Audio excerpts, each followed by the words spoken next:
Olá, quero deixar algo registrado. Hoje fazem 7 dias que minha avó faleceu e eu fiquei com ela, né, acompanhando manhã, tarde e noite, em junho de 2023.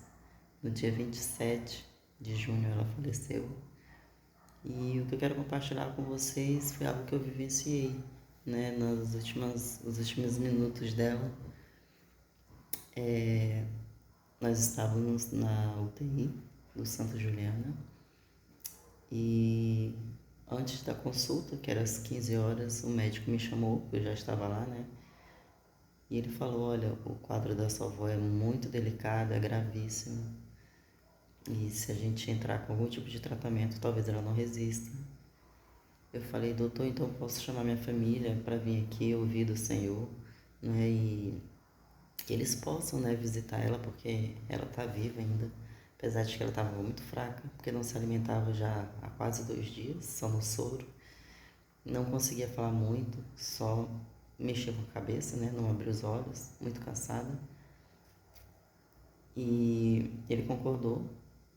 E eu chamei minha família, foram todos lá no hospital. E todos puderam entrar na UTI para falar com ela, né? Porque ele já sabia o que ia acontecer e tinha passado pra gente.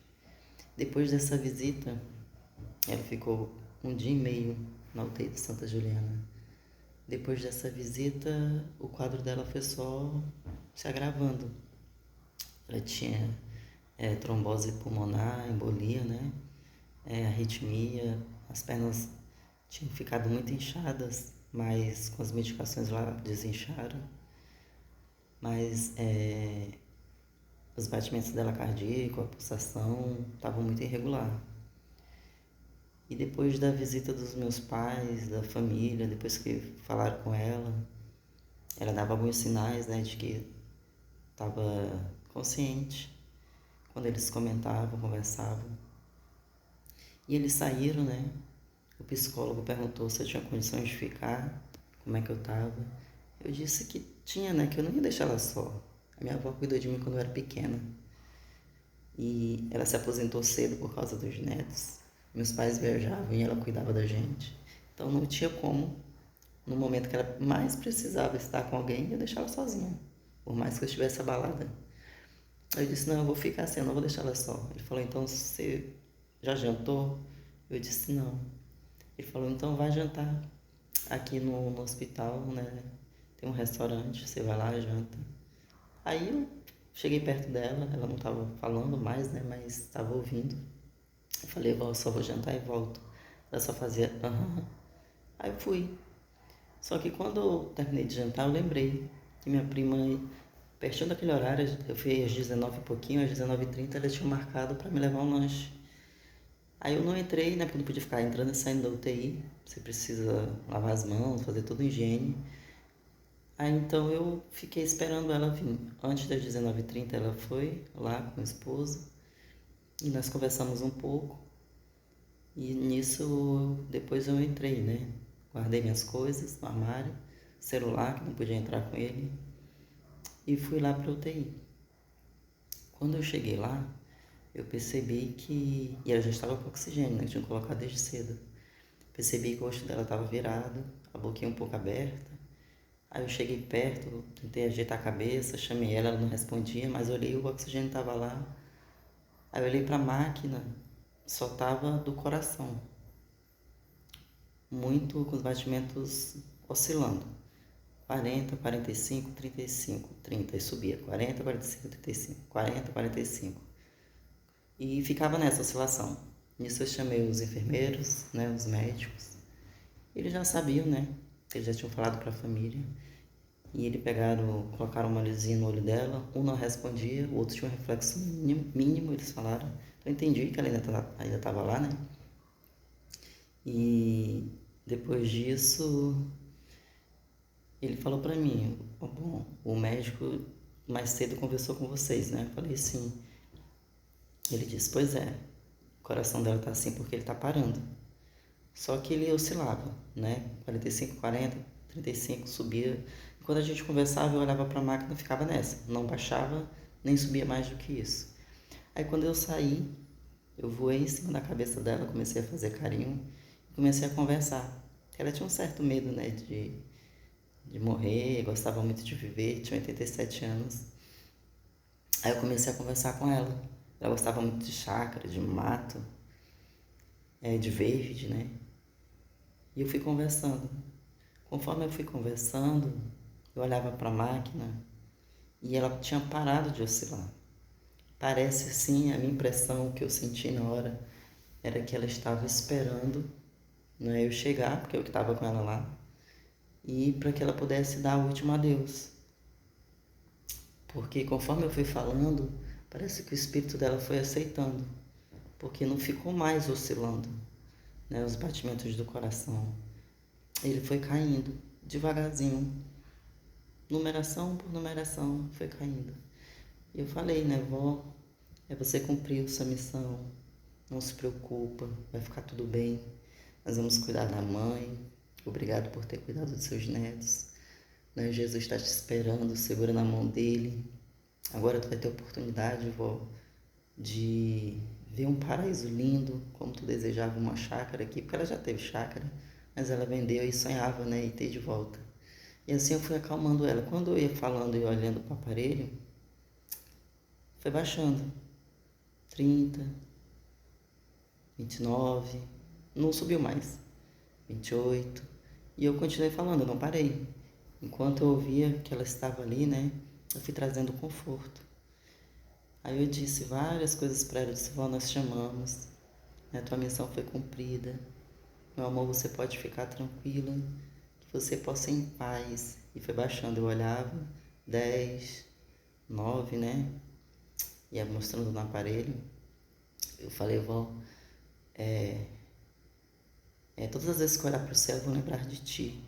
Então cuida da gente de lá. Não se preocupa não, meu amor. Segura nas mãos de Jesus e vai. Pode ir tranquila a tua hora, vó. Vai em paz, tá? Vai em paz. Quando eu falei isso, o aparelho, ele zerou os batimentos cardíacos dela. E eu entendi que ela tinha ido de verdade, né? Já não estava mais espírito no corpo. E isso mexeu muito comigo, porque eu entendi a importância, não que a gente deve dar para as pessoas em vida e no momento em que elas estão partindo, como consolo em uma palavra, né, pode fazer com que a paz entre no espírito dela e ela se sinta, vamos dizer assim, livre, né, para seguir para outro plano. Isso ficou muito na minha mente. Não é porque conforme eu observei, conforme eu falava, eu olhava para o aparelho, falava, eu olhava para o aparelho, ele não oscilava mais. Parece que ela estava só esperando eu chegar e dizer alguma coisa. Tipo, vó, tá tudo bem, pode ir. Vai em paz, vó, tá tudo bem, não se preocupa com a tua família. E foi isso que aconteceu. Eu fui falando e ela foi partindo. Ele viveu muito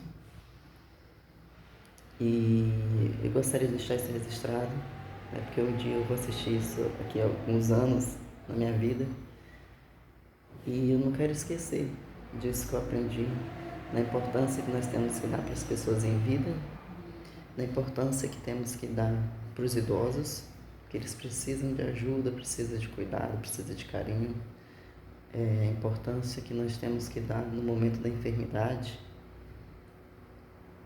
a importância que nós temos que dar no momento da morte. Se eu tivesse ali me desesperado, talvez eu não tivesse trazido paz para ela. Eu chorei sim enquanto eu falava, mas eu fui muito firme. Eu passei toda a segurança do mundo que eu poderia passar para que o espírito dela pudesse partir em paz.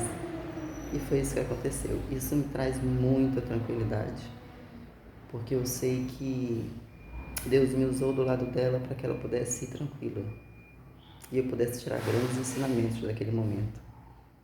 A vida é muito curta, nós precisamos cuidar, não é, da nossa saúde, viver bem, deixar as preocupações um pouquinho de lado, apesar de que é difícil, mas a gente tem que refletir um pouquinho na vida, né?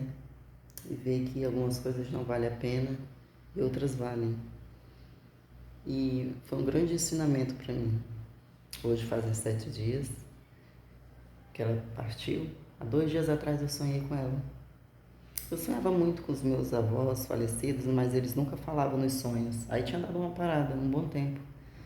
Aí eu sonhei com ela 2 dias atrás. A gente estava numa sala, ela estava deitada, não estava mais tão velhinha, não estava sequinha, desnutrida como ela estava. Estava mais cheinha, um rostinho novo. E eu passei assim do lado dela e falei a mesma coisa que eu falava na UTI, né? Eu vou ali e volto já. Porque eu sempre avisava, vou no banheiro, vou comer, vou lanchar, vou almoçar. Pra ela entender quando eu estava ali e quando eu não estava. Aí ela falou, tudo bem, minha filha. Aí eu passei do lado dela. Quando eu passei do lado dela, ela voou com a mão dela, segurou no meu braço e disse, Luciana, segura minha mão. Eu olhei para ela e falei, vó, eu estou segurando. E eu acordei. E eu entendi que esse segura na minha mão seria seguir os passos dela, né? Da fé dela, seguir os exemplos dela, fazer tudo aquilo que ela me ensinou. Então é importante você ouvir o conselho dos mais velhos e você fazer valer essa memória, né? Que nunca vai ser esquecida, mas que ela possa estar nas tuas atitudes, né? Nas tuas ações, nas mudanças do teu agir todos os dias, né? Menos estresse, menos raiva, menos briga, sabe? Menos estupidez, ou quase nenhuma, se for possível. E mais educação, mais humanização, mais amor, mais respeito. E eu tô assim muito feliz e tranquila, porque eu fiz o impossível, larguei tudo, eu trabalho tudo para cuidar da minha avó. Desde o banho, cortar cabelo, fazer a unha, limpar, levantar, acordar 10 vezes de madrugada.